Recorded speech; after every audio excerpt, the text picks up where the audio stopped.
eu sou a Patrícia Vieira e esse é o IC Entrevista. Seja bem-vindo. No programa de hoje nós estamos recebendo o Luiz Paulo Damsky, que é professor universitário, doutorando na UTF-PR e sócio do Damsky e Machado Advogados Associados. Tudo bem? Tudo bem, e contigo?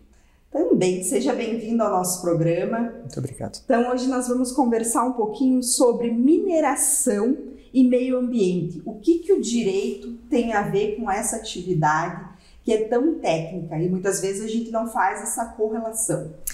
É bem comum que as pessoas tenham certa dificuldade de entender como há uma correlação entre o direito e a mineração. Um campo que, além de técnico, às vezes a gente começa a enxergar como algo até rudimentar. Sim. E muito pelo contrário, na verdade, existe uma grande regulação do mercado da mineração.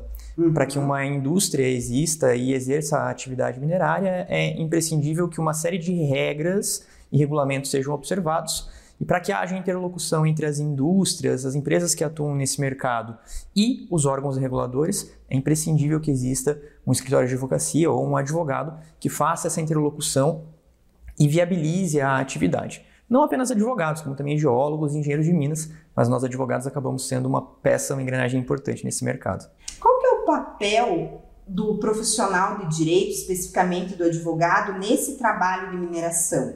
O papel dele é, num primeiro momento, orientar o empreendedor, para que ele não acabe cometendo atos na sua operação que venham a colocá-lo numa situação prejudicial perante as autoridades públicas, o Ministério Público, principalmente a Agência Nacional de Mineração e os órgãos ambientais. Mas, quando acontece alguma coisa e é necessária a representação judicial, o advogado tem o papel de representar os interesses em ações judiciais, normalmente ações civis públicas e também em âmbito administrativo. Perfeito. Doutor Luiz Paulo, quando a gente pensa na atividade de mineração, normalmente a gente pensa em algo com alto valor agregado, como mineração de ferro, de ouro. Existem outras atividades que se enquadram nesse segmento de mineração? Sim, sem sombra de dúvida. Inclusive aqui no estado do Paraná, a maior parte das indústrias minerárias que nós temos exploram minerais de baixo valor agregado. São minérios utilizados na indústria da construção civil, como areia, basalto, também o calcário, que é utilizado como fertilizante e também na construção civil, areia extraída de leito de rio, areia extraída de cava. Todos esses minérios, por mais que sejam coisas corriqueiras do nosso dia a dia e indústrias de baixo valor agregado, também dependem de autorização pelos órgãos regulamentares e são regulamentados da mesma forma que a exploração de qualquer outro minério. Perfeito. Muitas vezes a figura de um advogado ela é vista pela empresa como um custo, como um valor a ter que, um custo a mais aí, digamos. Na atividade de mineração, o empresário, eles já estão percebendo que o profissional, na verdade, não é custo, mas sim investimento? Aqui no estado do Paraná, a gente vive uma realidade de muitas empresas que são familiares. É aquela empresa que é passada de vô para pai, de pai para filho. E há uma certa recalcitrância, uma certa dificuldade em aceitar que a figura de um advogado, por exemplo, pode representar uma economia e não uma despesa. Uma economia, lógico, de médio e longo prazo. No entanto, com as novas gerações tomando conta e assumindo essas novas empresas, a gente tem visto uma aceitação cada vez melhor do advogado que trabalha de forma preventiva. Certo. Então não é aquele advogado que é contratado para representar apenas quando existe uma ação judicial, Sim. mas aquele advogado que preventivamente assessora a empresa para que ela não entre numa ação judicial. Entendi. A médio prazo, isso acaba sendo bem vantajoso para as empresas. E qual que é o perfil? A gente sabe que é uma área muito específica. Qual que é o perfil do advogado que atua nessa área? É um advogado que não tem preconceito em ir para campo. Nos meus alunos, inclusive na graduação, muitas vezes me questionam essa mesma pergunta, como que é a vida de um advogado minerário.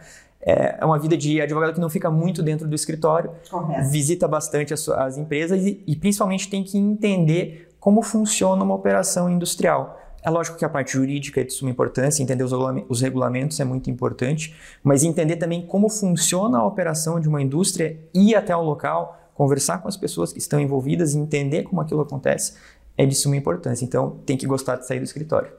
Perfeito, você comentou da curiosidade até dos teus alunos. É um campo relativamente novo na área do direito. Como que a academia tem visto essa área? Existem cursos específicos? Os alunos estão sendo preparados para essa área? Ainda é muito incipiente. Quando eu me graduei, há coisa de 8 anos atrás, nem a matéria de direito ambiental era obrigatória. Certo. Hoje em dia, direito ambiental, pelo menos, já é uma disciplina obrigatória, mas direito minerário é algo ainda praticamente desconhecido. A gente tem pouquíssimos cursos de especialização, pouquíssimas pós-graduações no assunto e eu, pelo menos, consigo ofertar na faculdade onde eu leciono como optativa, mas ainda é um campo do conhecimento pouco explorado e que, com certeza, no futuro, principalmente no Brasil, tende a decolar. Que legal. Nós temos o Diário Indústria e Comércio, o programa que tem muitos leitores e pessoas que nos assistem, empresários. Porventura, quem for dessa área de mineração ainda não tem um advogado, precisa esclarecimento sobre a área, uma consultoria, como que eles se encontram? Eles conseguem nos encontrar nas nossas redes sociais, Instagram e Facebook, e principalmente no nosso site, damesquimachado.com.adv.br. Tá certo, muito obrigada, João Luiz Paulo. Obrigado, eu que agradeço. Obrigada a você. Se gostou da nossa entrevista, curtam. Se querem assistir outras entrevistas como essa, sigam o nosso canal. Obrigada, até a próxima. Tchau, tchau.